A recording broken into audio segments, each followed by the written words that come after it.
Я как-то оскорбил девочек Казахстана или что-то сказал, я лично за это извиняюсь перед всеми ребятами из Казахстана, если я кого-то как-то оскорбил. Или если я оскорбил, я еще раз извиняюсь, мне не трудно это сказать. То есть я не хотел какому-то роду кого-то оскорбить или на девочек что-то плохое сказать. Я лично вот от себя, я Ренатку, я извиняюсь за это. Мне это не трудно сказать.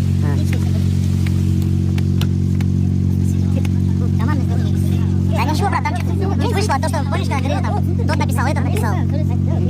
Я потом что сказал. Когда нам к терминалу брать, да. Кешегі ана жүмбеттердің қазақтың қыздары туралы айтқан видеосын енді көріп, енді вникать етіп жатырмын. Маған енді жетіп жатыр, не тема болып жатқанын енді түсініп жатырмын да. Менің өзім қарындасым бар, сестраларым бар.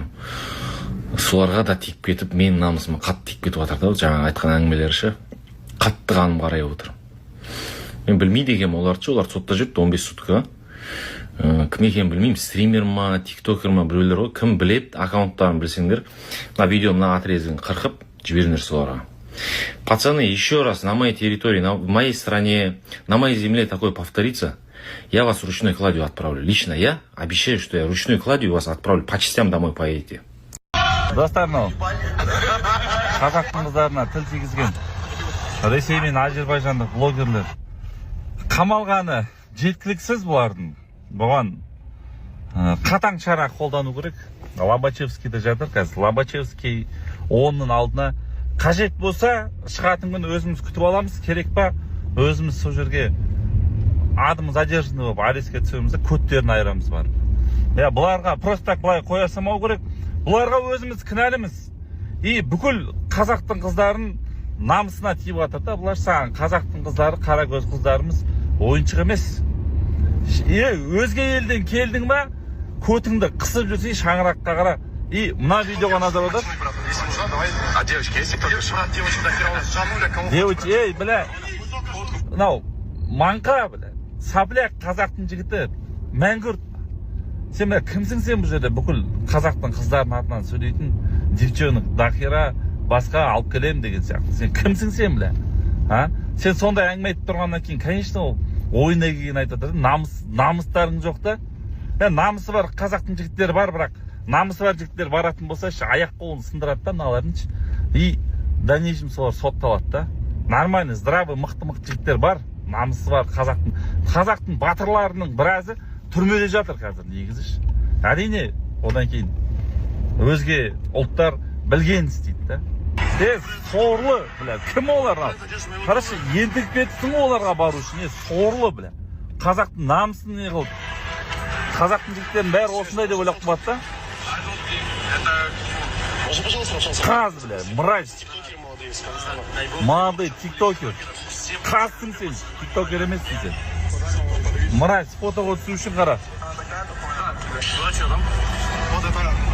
И осы жерде сөйлесіп айтып тұр да, қазақтың қыздары көп осылай. Қыздар көп жазып жатыр дейді да. Мана. Жазбаған сендерге қыздар, түрлеріңе қараңдаршы. Аяқ қолдарын сындырса ренжисіңдер ғой. Аяқ прям Қазақстан гостеприимный емес осындай деп.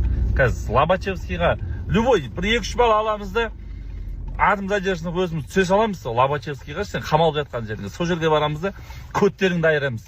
Сосын жылайсыңдар ғой, сосын отырып алып. Мынау кешірім сұрағандарың болмайды сендердің, далбаса кешірімдерін. Алматы қаласы полиция департаменті мыналардың қай жерде қамалып жатыр, қамалып жатқан жерінен нормальный, достойный кешірім сұрасын. Мына кешірімдер болмайды, мына кешірімдер жарамайды. Ехидно, прикол ұстап тұр ғой мыналарың. Алматы қаласы полиция департаменті және ішкі істер министрлігі қамалып жатқан жерлерінен кешірім сұрауды күтеміз сіздерден.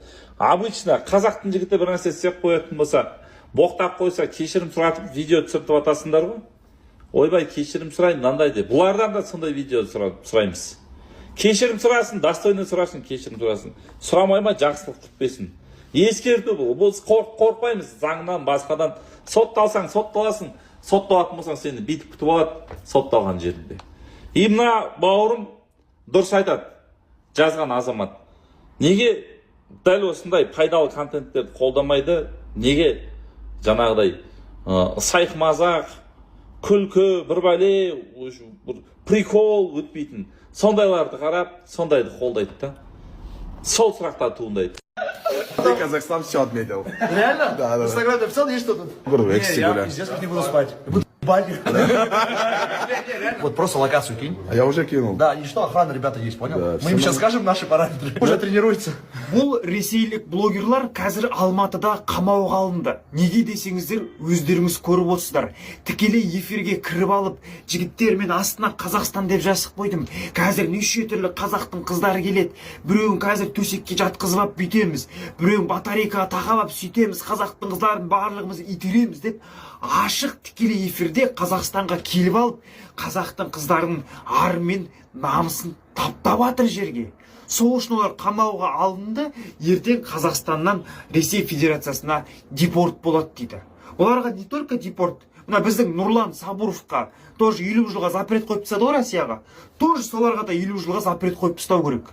Не, олар әлде біздің қыздарымызды өздерінің орыстың қыздары сияқты теңіп қарастырды ма екен, жеңілтек деп. Қалай қарасақ та бұл үлкен провокация. Бұны қазір полициялар бар ғой, сразу қамап депорт жасамаса, бұлар өздерінің қауіпсіздігі үшін бір қазақтың намысшыл жігіттері тауып шығару әбден мүмкін еді. Сосын скандал болатын еді провокациямен. Көрдіңіздер ма? Полиция сол үшін жылдам қимылдап отыр. Дәл солай бұндай адамдар негізі Қазақстанға келді ме, культурасын, қыздарын, ұлдарын, туын, барлығын, тілін сыйлау керек деп ойлаймын. Қазақ тілін күрлу-мұрлу деп мазақтағандардың бірі Нұрлан Сабуров Қазақстанға қайтып келді. Оны Ресей 50 жылға кіруге тыйым салып, енді бас сауғалап өзінің отанына оралды. Я отанына дейміз, өйткені Азамат Сабуров сайқымазақ ол Қазақстанның азаматы.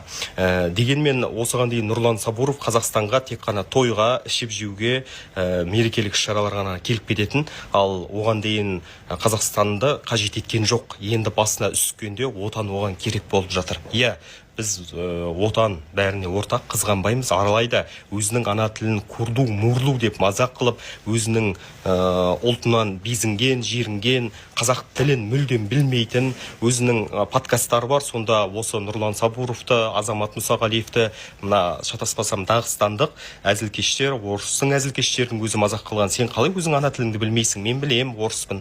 Мынау дағыстандық, өзің дағыстан тілін біледі. Сен қалай білмейсің? Сен деп, сондықтан өзінің ана тілін білмейтін, осында енді бір жарайды келсін Қазақстанға сіңіседі, бірақ енді оның қалдасын қамбайдатындар өз сияқтылар. Сол Нұрлан Сабуров қазақ тілін үйрену керек. Төбемізден қарап жүруге оның тиіс емес. Бұрынғы қазақ емес, өткенде Сергей Лазарев айтқан Қазақстан қатты өзгерген, қазақ тілді аудитория күшті деп. Сондықтан Нұрлан мырза егер Қазақстанға сіңісіп кеткісі келсе, үйрену керек, және біз де одан қазақ тілін талап етуіміз керек. Сондықтан күрлу-мұрлу деп мазақ қылғандарыңда қазақ тілін біз ешқашан ұмытқан жоқпыз. Сондықтан қазақ тілін үйреніңдер, және бұл сендер ойлағандай Қазақстан емес, баяғы қазір жаңа ұлттықтарымда Қазақстан. Егер жаңаға күрлу-мұрлу деп мазақтағаныңнан кешірім сұрасаң, әлі де кеш емес. Қазақстанға қош келдің. Қазақстанда оған дейін керек етпей, басыңа үс түскенде ғана отаныңа келіп жатыр екенсің. Жарайды, онда өзің қарарсың, біз де түсіністікпен қарамыз, бірақ ана тілін үйренуің керек.